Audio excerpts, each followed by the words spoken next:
Spacesuits are basically personal, wearable spacecraft that not only keep you alive, but feed you, let you communicate, and yes, you can pee and poo in them.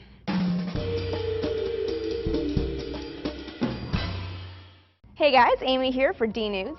If it weren't for the pressure of our atmosphere, we'd be dead. Atmospheric pressure compresses our bodies, keeping fluids in a liquid state and the concentration of oxygen high enough that there's plenty for us to breathe.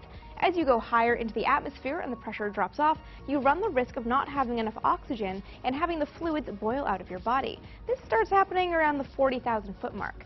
Enter the pressure suit. Pilots and balloonists started wearing what are called partial pressure suits in the 1940s. These were, in essence, tight-fitting suits that physically compressed a pilot's body, mimicking atmospheric pressure.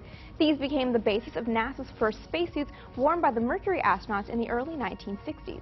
These were relatively simple Earth orbital missions during which the astronaut didn't leave the safety of his pressurized spacecraft, so the suit was there to protect him from a sudden loss of pressure.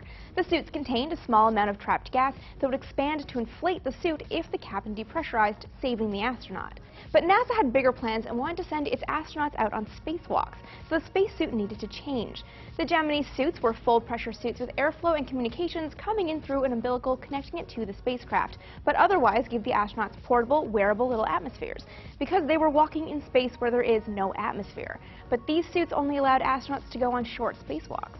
When they got to the moon, Apollo astronauts needed suits that would keep them alive for hours at a time. They also had to protect the astronauts from the moon's extreme environment, like the obvious lack of atmosphere, but also the 400-degree difference between light and shadow, micrometeoroids, and rocky terrain, all while still allowing them to walk, pick up rocks, carry instruments, and sit in a lunar rover.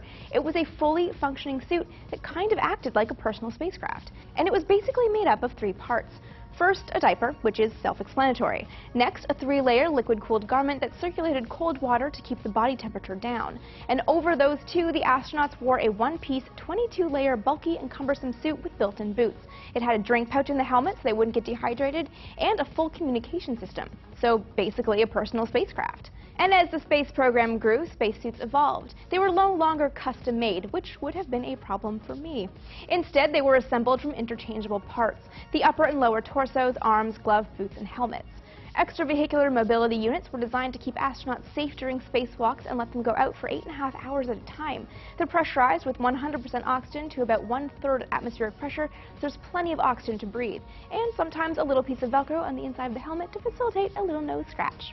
And unlike the Apollo lunar suits that are largely in museums now, these suits were returned and reused after a mission. Looking ahead at missions going to Mars, NASA is going with an entirely new design that focuses on mobility and ease and takes advantage of Mars having an atmosphere, even though it's an extremely rare one.